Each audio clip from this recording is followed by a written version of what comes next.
I am super, super excited to talk about because I grew up during a time when rappers like Tupac and Biggie were huge. I remember where I was and what I was doing when Biggie was killed. I remember where I was and what I was doing when Tupac was killed. So the fact that these two murders in particular have never been solved or put to bed, so to speak, it always sort of bothered me, right? Well, there has been new information that has been released in reference to at least one of them, Tupac's murder. This investigation has a huge update that I think you guys need to hear. I want to show you the announcement about the investigation into Tupac's murder. And then I want to go into, we're going to go back. We're going to do a little bit of a timeline to show you exactly what happened that night. And you're also going to hear from the detective, Greg Kading, who has invested much of his career into solving Tupac and Biggie's murders, about what he said, who killed Tupac. And we'll go from there. But this is breaking news. There has been an update in reference to the Tupac murder investigation. Get a load of this. And breaking in just the last hour, we are learning that Las Vegas police have searched a home in connection to the murder of Tupac, a murder that's gone unsolved for nearly 30 years. He died, remember, at the age of 25 after being shot in a drive-by in Vegas. You're looking at some of that old footage here. I don't have to tell you that Tupac Shakur, mega huge rap star.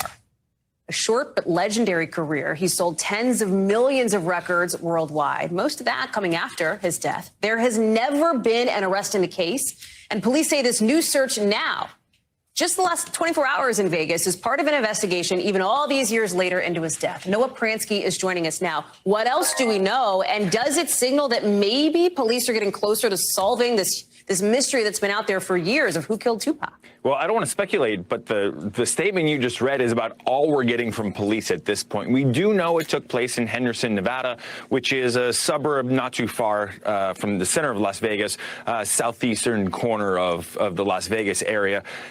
Police looked at this place last night, but we still don't have many new details today. As you mentioned, this case has been going on for 20-something years, unsolved, but in Nevada, there is no statute of limitations on homicides. So police have apparently been continuing to look.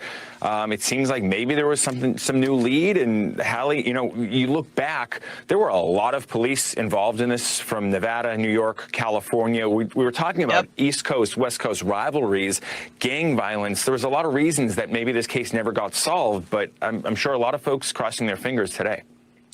I just want to add really quickly here for those who may not have been born during that time. I just want to add something in reference to what he said about police in California and police in Nevada. Tupac was killed in Las Vegas, Nevada, but even though his death was in Las Vegas, California police were also involved in this case. So it's kind of crazy. There's a lot of information.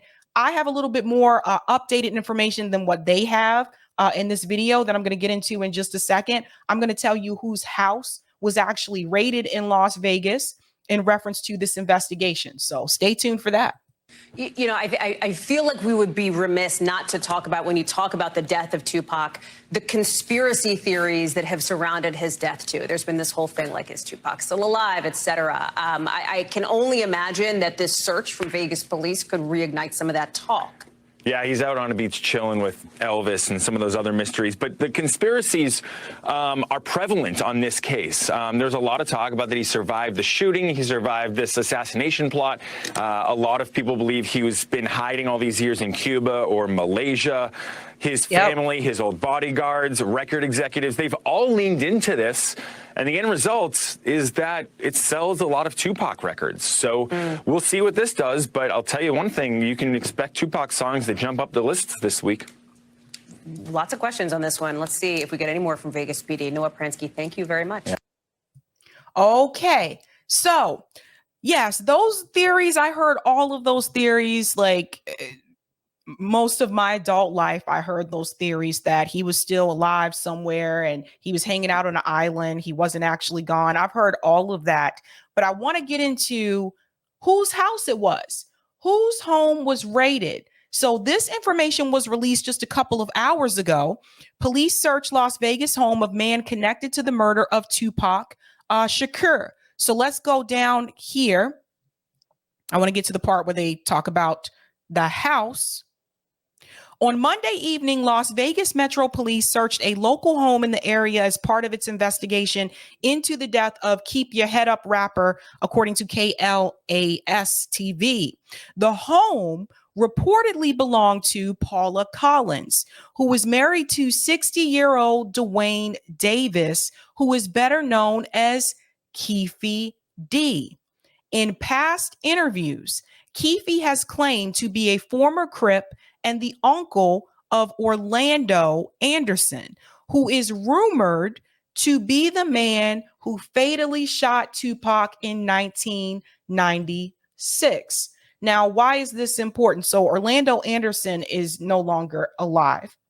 But there was a detective who invested much of his time in reference to this case. He was determined to solve this case, and that was Greg Kading. Now, Greg Kading, Netflix actually had a documentary about this investigation. It was called Unsolved. I'm not sure if you've seen it. I watched the entire documentary, so I know it like the back of my hand, but it was called Unsolved. And the actors who actually played Biggie and Tupac, they did a really good job. Like they found people that looked pretty much like them.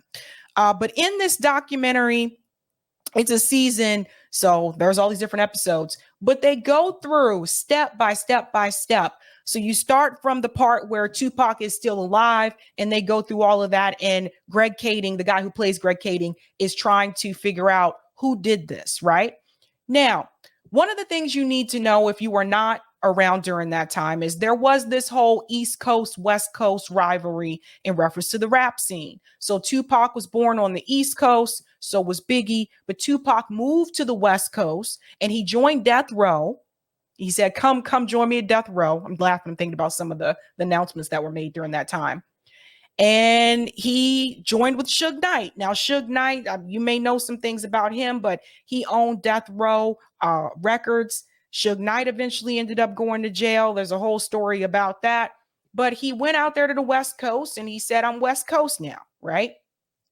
But there was this beef between Puff Daddy and Tupac, Biggie and Tupac, but it wasn't always that way.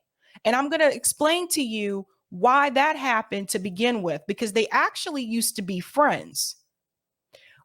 But first, let's go through the timeline of what happened to Tupac that night. I think it's important to revisit the timeline because people get it twisted sometimes. Sometimes people forget what happened.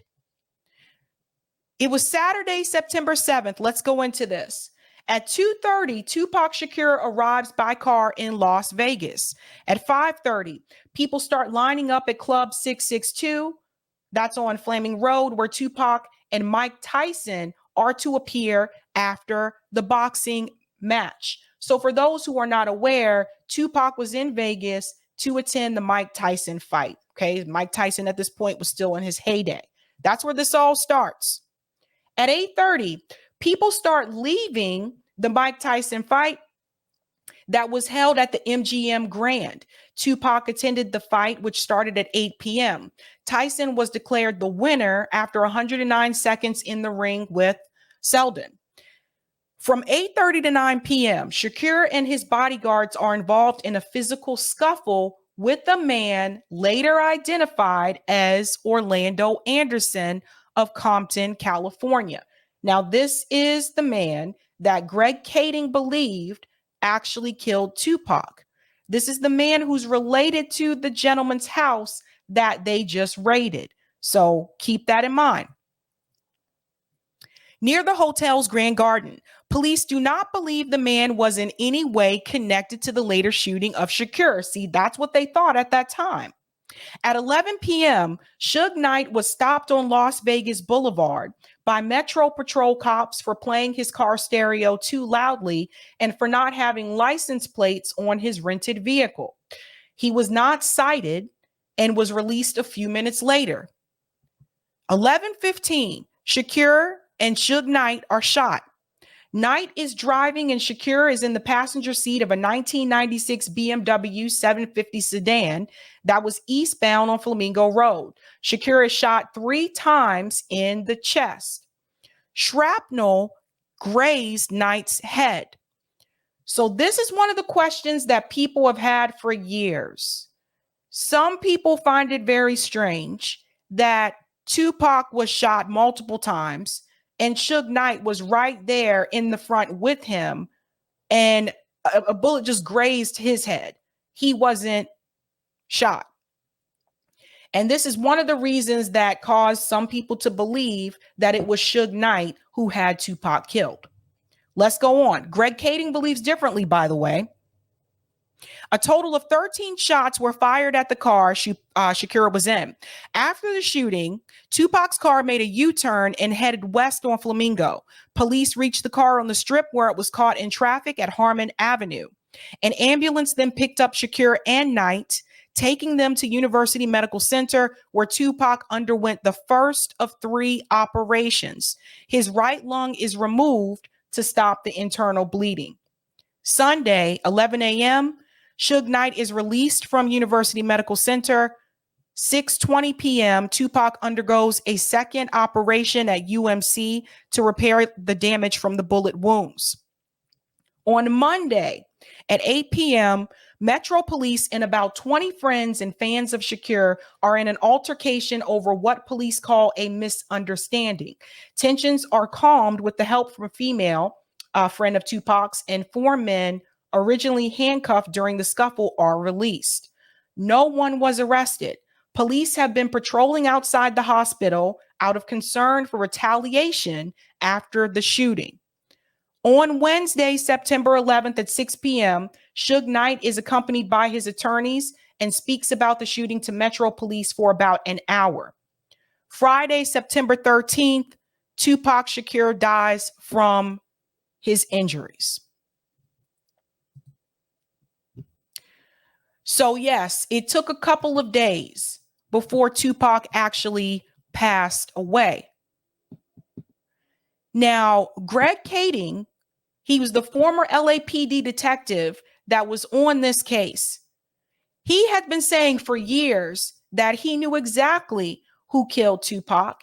And he also said in an interview that he believed that Puff Daddy, P. Diddy, whatever he goes by today, orchestrated it. Let's get into this.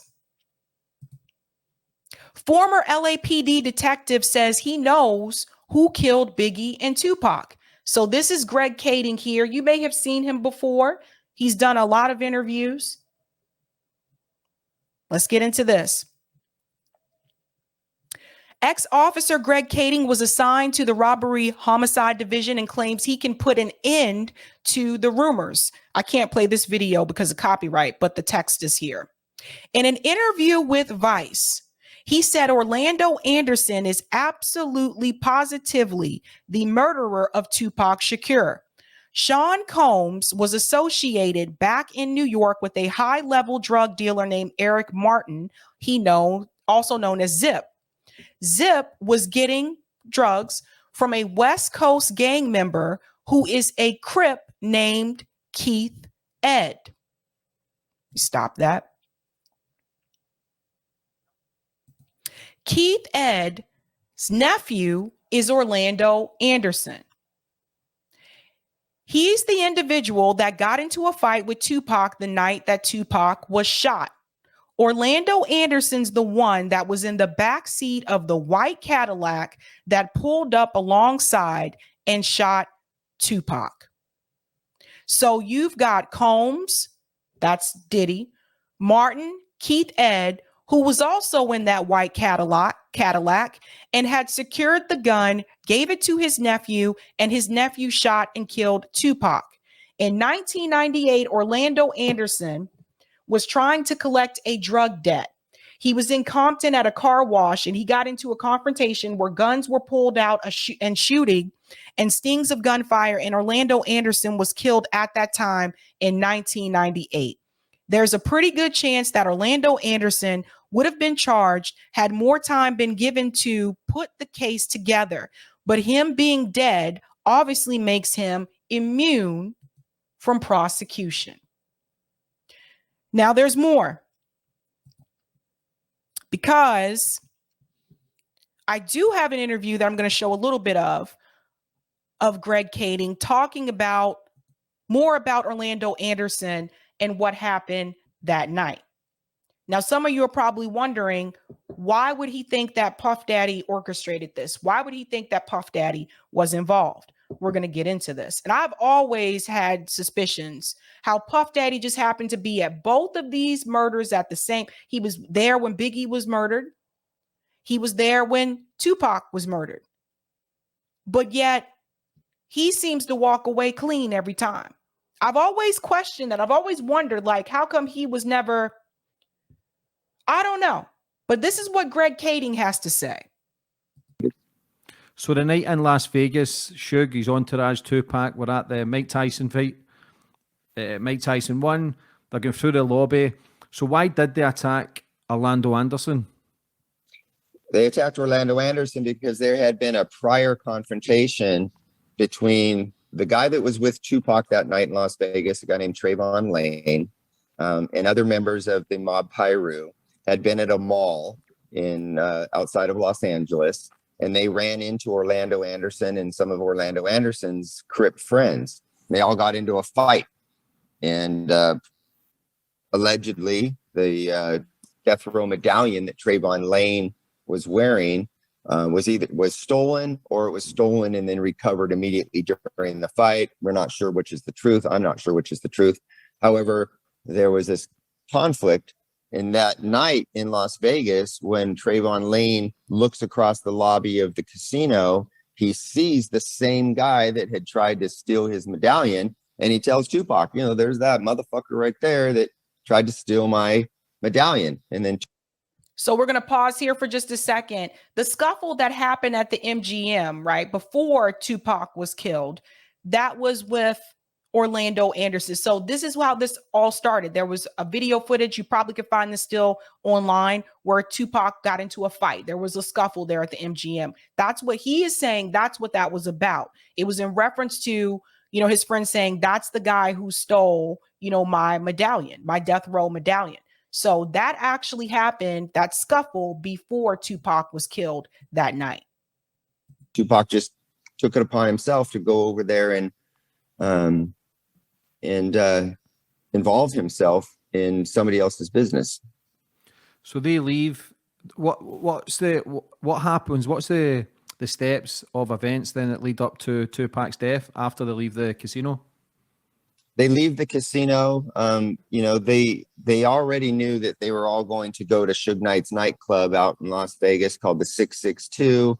Mike Tyson was supposed to make an appearance there. Tupac was going to perform and do some songs there. So it's going to be an after party.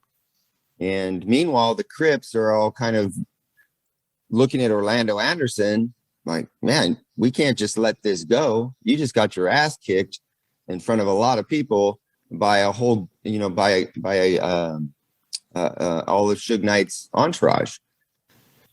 So they start putting the wheels into motion to go and retaliate. They know where Tupac's going to be. They know where Suge's going to be. They go and approach a guy who was affiliated with Bad Boy, at least a guy that was affiliated with Puffy. And they say, hey, you know, we have a beef now. This guy offers to give them a gun. He gives Keefe D, which was Orlando Anderson's uncle, a gun. They get into a car, and then they set off to find Tupac and Suge. Keefe D is the guy we were just talking about, the house that was just raided in Las Vegas. Remember, that's the guy who is in the relationship with Paulina, the home that was just raided in Las Vegas. So just FYI, like all these people are connected. So how, obviously there's a lot of conspiracy theories around Tupac's murder. LAPD done it, like he done it himself because of the words that are in his songs. Like there's so much bullshit around this case that it is intriguing as well. Like nearly 30 years later, we're still talking about it because it is still high profile. Nobody's ever had a conviction. Like what was your, see before, we when you started working on the case between 96 and 98, because Orlando Anderson was never convicted, was there much evidence against him then? Well, there is circumstantial evidence against him then. We knew that he was the person with the motive.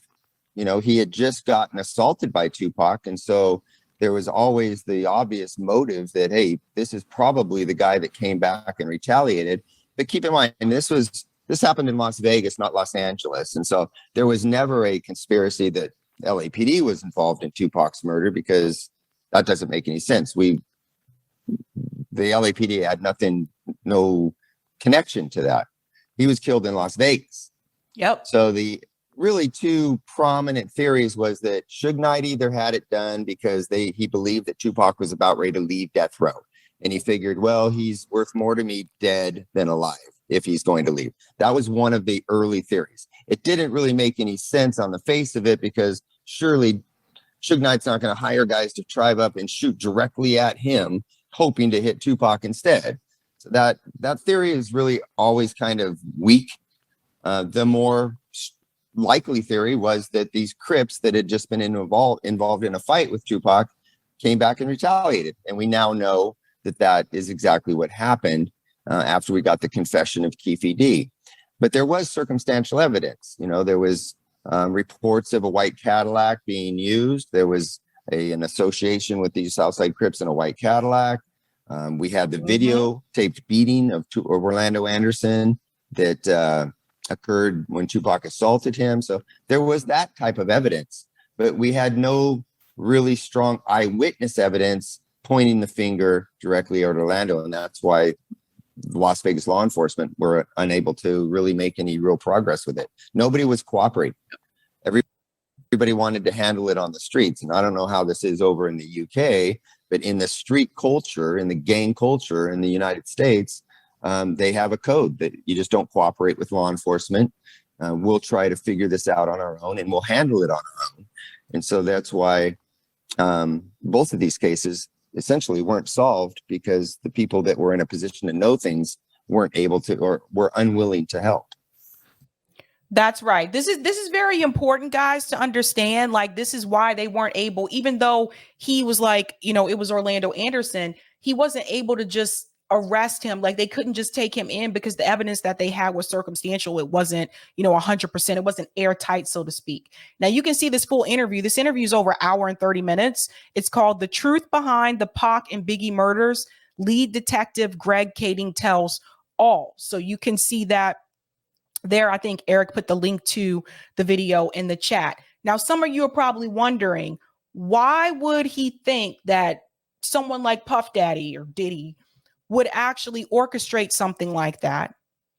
Especially considering at one point in time that Tupac and Puff Daddy and Biggie were all friends. Well, you have to remember there was another incident that happened before Tupac died that changed that relationship between Puff and Tupac and Biggie. And that was the first time that Tupac was shot. Remember, he was shot before. And we're going to talk about this a little bit. That was the shooting in 1994. Okay? So let's go into this a little bit. I'm going to make this bigger. Thank you. We're just going to fast forward here. Who can forget this night? On Wednesday, November 30th, 1994, Tupac was ambushed and shot inside the lobby of a recording studio in Manhattan's Times Square. Now, this was after he had just spent time in that studio with Biggie and Puff. So why was he in that studio building? He was there spending time with Biggie and Puff. He leaves the studio, goes downstairs to exit the building, and that's where he was shot and robbed. After that, he did survive. He was shot 5 times and he lived. So when Tupac died, it was kind of a shock to people. It's like he survived 5 shots at once one time. But that second time, he did not survive. He was shot 5 times in that lobby of that studio building. And so, of course, when he came to, the first thing that he thought was that Puffy and Biggie set him up, that they had him shot. Now, of course, Puff and Big denied that. But after that incident, the relationship that they had was done. Done, okay?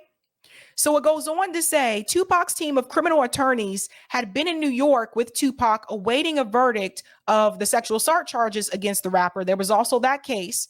Tupac's attorney afterwards said the shooting looks like a setup and smells like a setup. Later, Tupac publicly blamed Biggie Smalls, who was upstairs in a recording session at the time, in helping to set up the attack. And to make matters worse, it did not help that Biggie, after that, released a song called Who Shot Ya? I mean, that didn't help the situation. Did not help at all. Probably not a good idea to make that song. I didn't think that was a good idea. That's just me. That was a stab at Tupac. Tupac released a song called Hit 'Em Up, and that was a stab at Biggie.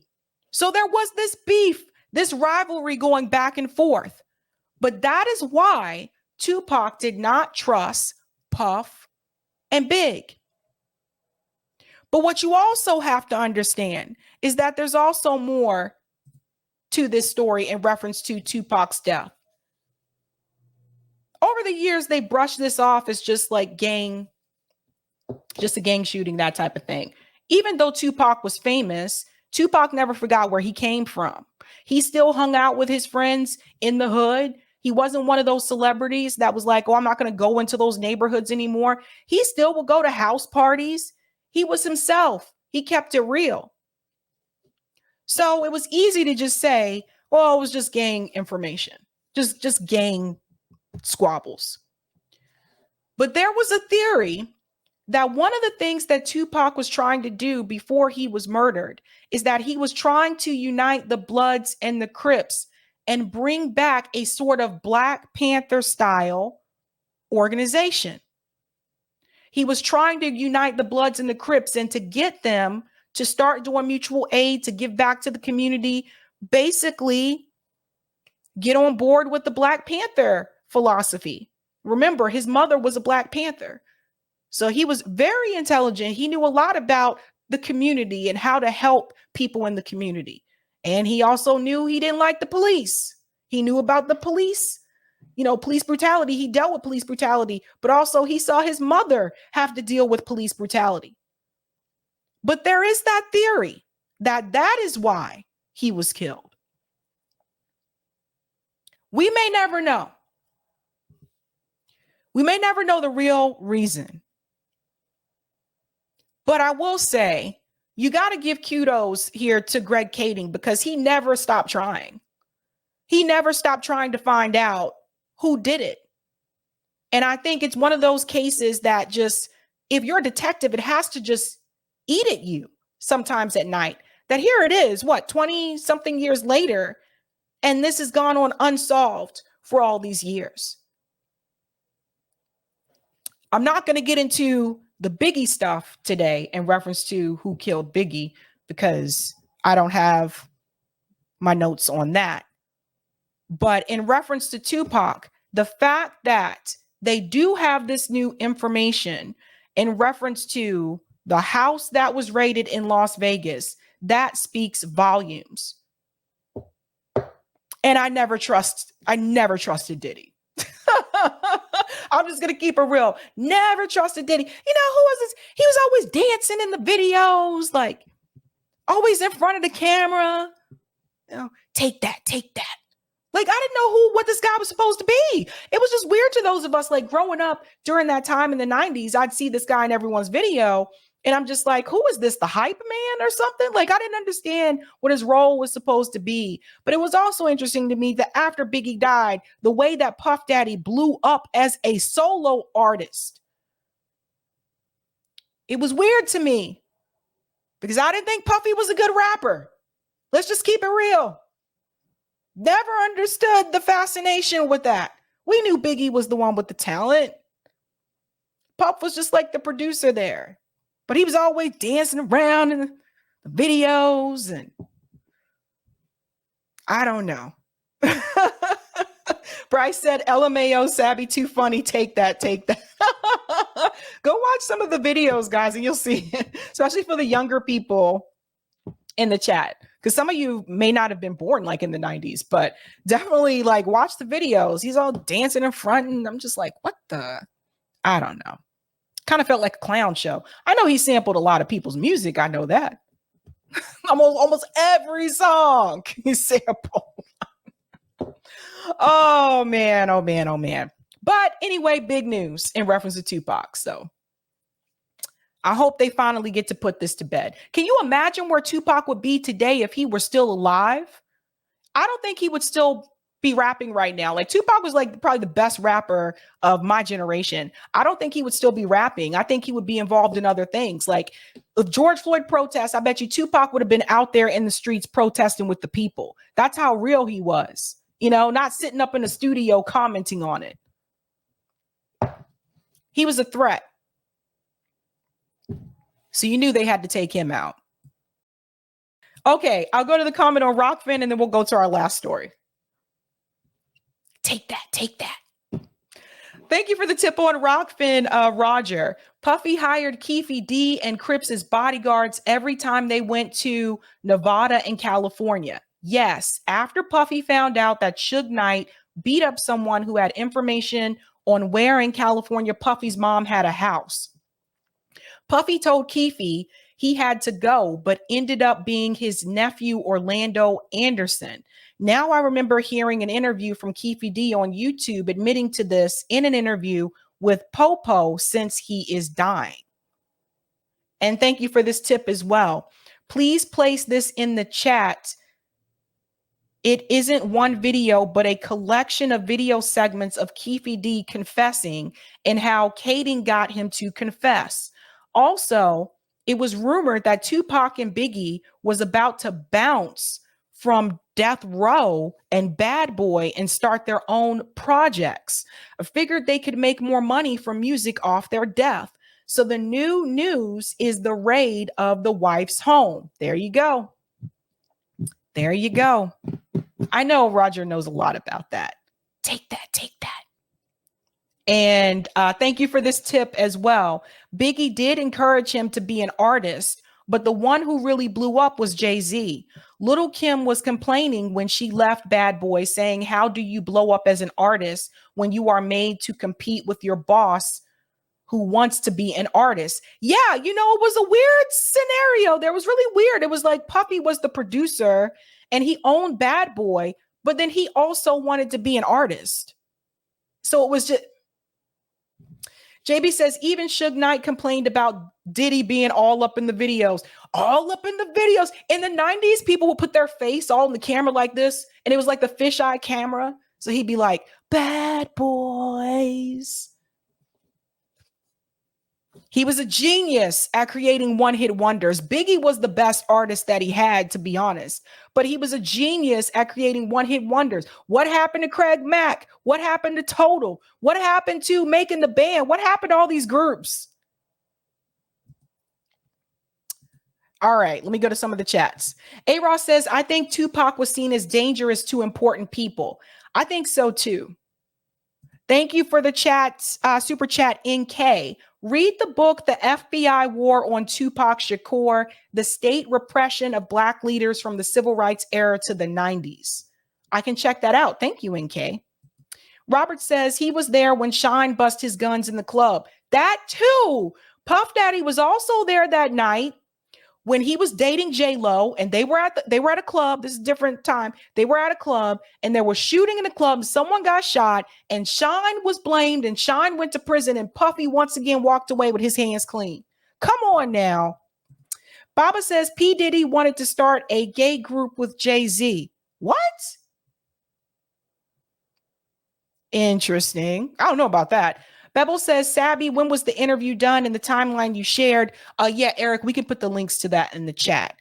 That interview, Greg Kading has done interviews recently as well. Like he's done this. He has so many interviews. That interview I shared was uploaded 1 year ago.